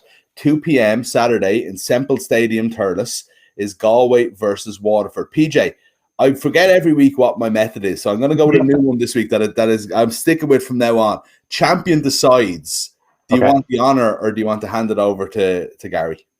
I think I'll go first this time. Yeah. Okay, so you're going to go first. Okay, so we're talking about Galway Waterford, 2 p.m. Saturday in Thurles. Waterford have had a weird year. They were well beaten by Clare despite a weird comeback they've had. They're the only team that's having a break in this entire championship. And then they came and were cut cold almost against Laois, came through it and won it. But Galway, 1 match against Dublin, 2-week break themselves, and now Waterford up. This is it's funny because there's going to be so much talk about Cork and Clare. It's like these 2 teams are just so off the beaten track almost this season. It is a very hard game to call. I mean, like, you really don't know where these 2 teams are in terms of form. Like, Waterford got a real scare against Laois. Like, it was like a 5-point win when people were probably thinking it's going to be closer to 25. And they were 2 down, like 3-4 minutes to go in normal time, maybe about 8 or 9 minutes overall.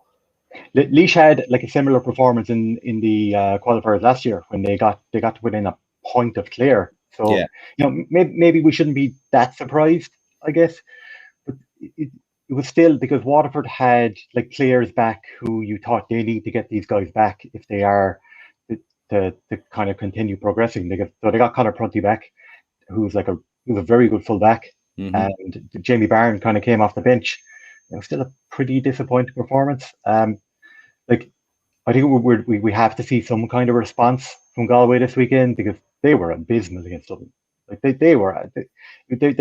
did not turn up whatsoever. Like they haven't looked like with especially disappointing given how good they looked during the league. Yeah.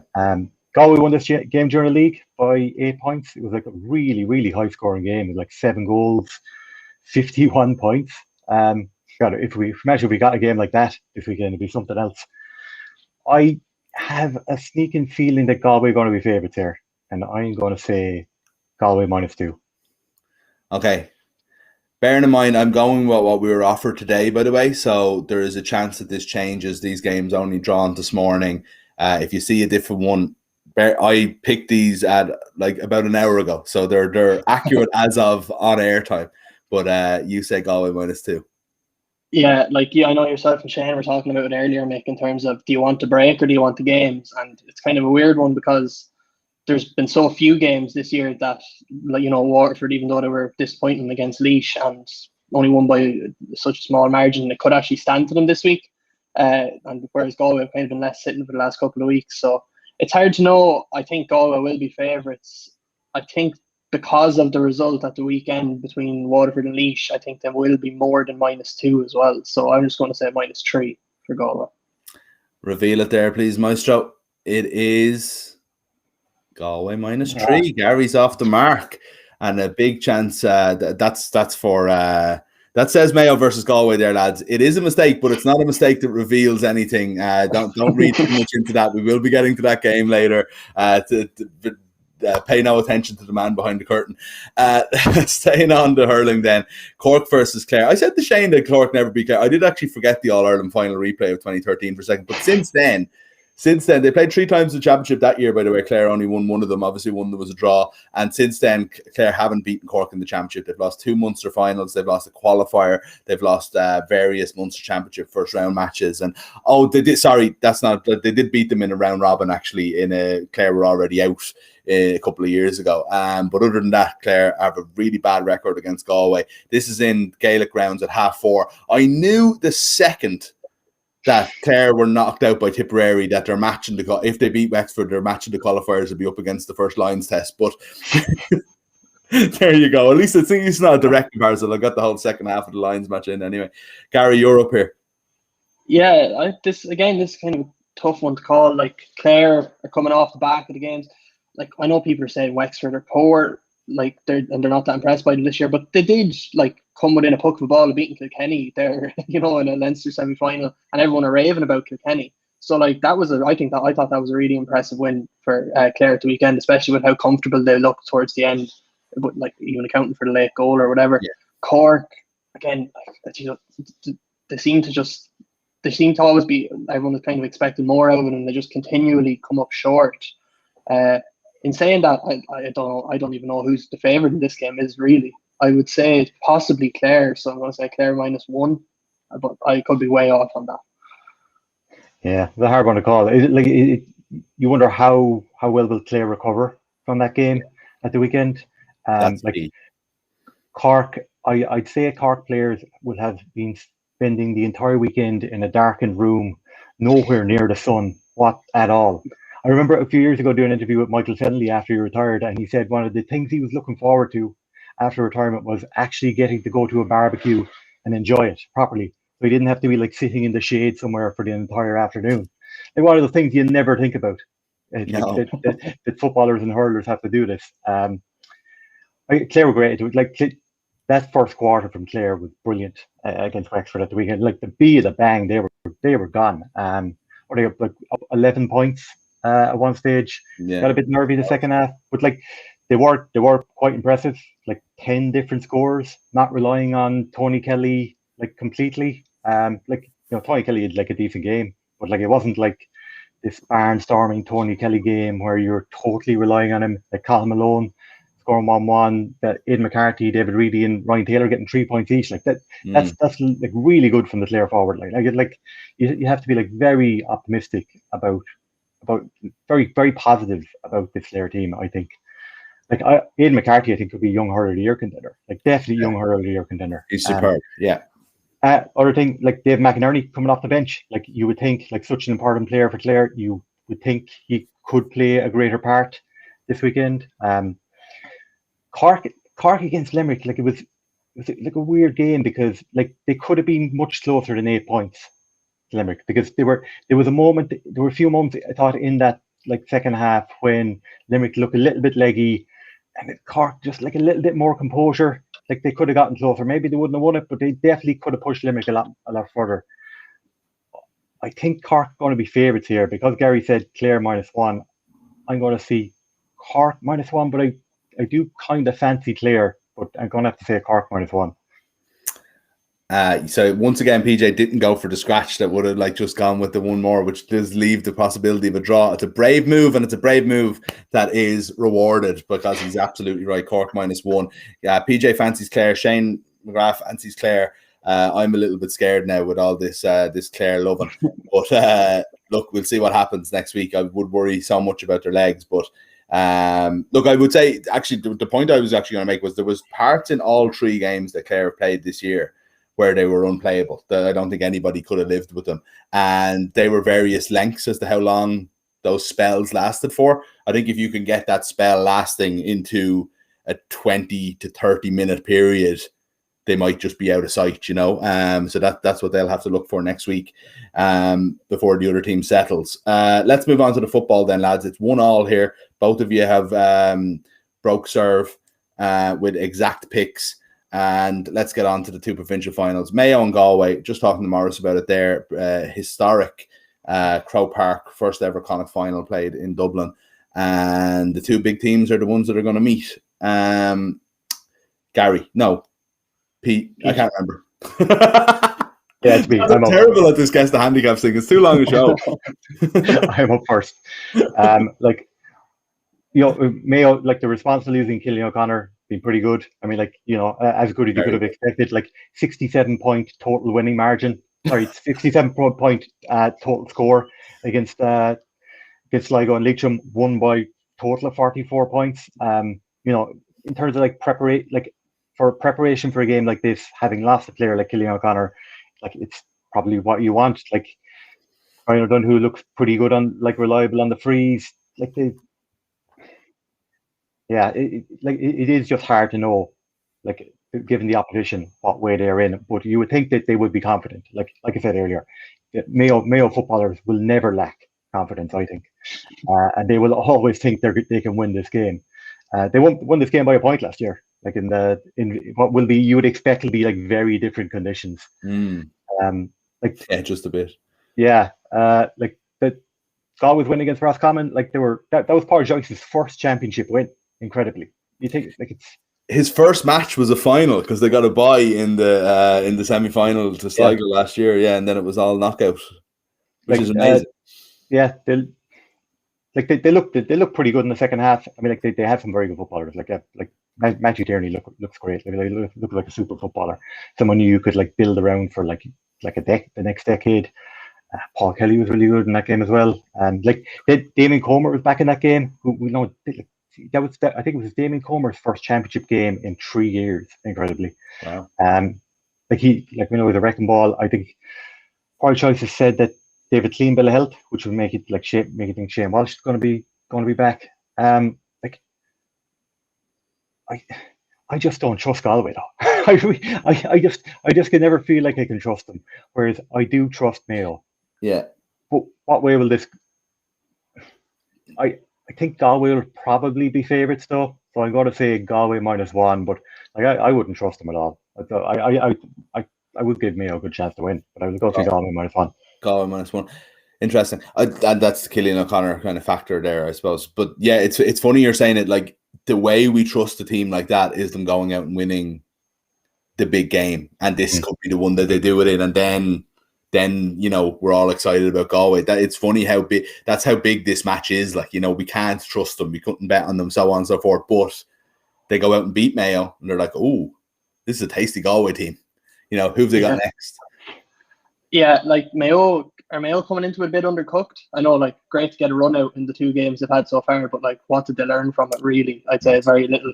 And also in terms of Division 2, although we always say how competitive Division 2 is, they haven't played those top teams at all this year. Whereas Galway were in Division 1, albeit it didn't go as well as they would have hoped, but at least they were being tested every week. And that was a dirty day against Roscommon, against a team who were dogged and just wouldn't die. So even though they weren't great, so that could stand to them. Saying that, I think Mayo will be favourites for this game. I would say, just because it's Mayo, public money is always on Mayo. I could go dirty and go down, just say scratch, but PJ didn't do it to me the last time, so I'll say Mayo -1. And once again, rewarded for the bravery and takes a lead here. PJ, you can still bring it to the playoff, though, because we've got the Munster final. We're in your neck of the woods here for Kerry and Cork in Killarney. Darren O'Sullivan, lads, saying last week that Cork had no chance. I'm not saying he's wrong, Gary, but it was a brave thing for him to say. And at the time, I was like, oh, Darren, are you sure you want to say it? And after working with PJ for the last nearly 3 years, I can tell you that's a very rare thing that a Kerry man will come out and say that ahead of a game against Cork in the championship. But yeah, like, Jesus, surely to God, you'd imagine Kerry won't be caught by Cork again this year. Whatever about winning on Ireland and stuff, they'd be like, Jesus, lads, we can't get beaten by Cork in the championship again, coming in with a much better team. I know I won't do too much talking on this one because I know PJ will want to do that. But I like, pick your number. It's not going to be like some of the mad handicaps we'd seen with Dublin and stuff and some of the hurling games so far. But Kerry -8, maybe. I'm going to go. I think it could be too low, but I'm going to go -8. Oh, PJ. God, that's very high. He's done you dirty. That feels very high. Gary has nailed it, though. So, while I will let you talk about Kerry in the Munster final, there's no point in wasting time here because you gave up. You decided to go first, and the possibility was always there that the last one would be just decided by Gary just nailing it. An unbelievable call there. Gary's got 3 out of 4, and he's champion once again. Kerry won't let you down in the way you've let yourself down there, though, PJ, will they? Have I let myself down? I probably have. I don't know. It was a pretty good performance by the opposition there, I have to say. Yeah, to be fair, like I actually had made the Galway versus Mayo pick. I changed my mind and went Galway -1, even though I had Mayo -1 written down here. Oh no! I talked myself out of it. Cork haven't won a Munster title since 2012. Like what? That's amazing. I like that. It is shocking. They've lost 7 finals, 6 of them to Kerry. The one last year to Tip. I mean, for Cork football, it really is like a shambolic. Like it is going to change in the future.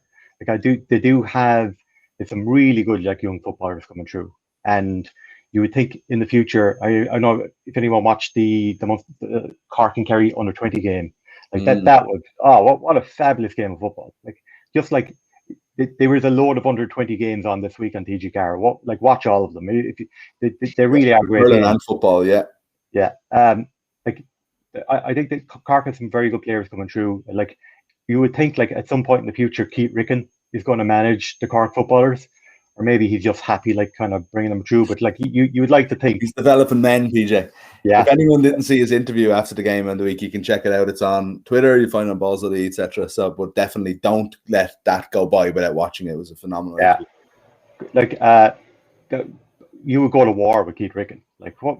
Like he really is this inspirational figure, and you would think like with someone like him involved, there's definitely like a better future in Cork football. Like they're not. I don't think they're going to win this game though. Like they were fine against Limerick. I think they were. I think Ron McCarthy described them as workmanlike, which is kind of like fair enough. Not going to be enough to beat Kerry. Like from a Kerry perspective, there are things to maybe not worry about, mind the concerns. Like in the second quarter against Clare, they only between halftime and the first water break, they only scored 2 points. Like they kind of like really ramped it up afterwards. They weren't particularly good in the third quarter against Tipperary either. So we haven't really seen a full 70-minute performance from Kerry yet, even though like they've still been impressing people. Against Tip just gave up the kick out. Like they didn't contest it at all. So you wouldn't like. I would like going forward, like presuming Kerry win this game, you would like to see them get tested in those scenarios in this game, and just to see what's the composition of the Kerry forward line, because Darragh Moynihan was out injured the last time Micheál Burns came in, and Darragh Moynihan had been like really impressive, but Killian Spillane came off the bench and kicked like three good points. He's really making a case for himself. Yeah. Killian Spall's in danger of just becoming the super sub, isn't he? Like, and he almost does so well, so consistently off the bench. But you wonder, are they getting enough out of him by always having him in that position? I don't know. Yeah, I don't like he's he to me he's like a next level Barry John Keane. Like he probably did. He's getting 3 points instead of 2. Yeah, he's coming on in All-Ireland final and scoring a goal as he did. Yeah. Look, it's just like there is so much competition in that Kerry forward line. It'll be interesting to see what Peter Keane goes with in this game. And like I'm sure he probably had them locked in a room in Currans watching that Munster semi-final last year about 50 times. I hope he watched it himself as well a lot, because he had a lot to do with that performance. So, look, I think like Kerry got to win this game, but I would be optimistic, like very positive about the future of Cork football beyond this. Yeah, sure, yeah. Gary, it sounds to me like Peter Keane could win the next 5 All-Irelands and there'll be Kerry folk still kind of just a little bit pissed off about what happened last November.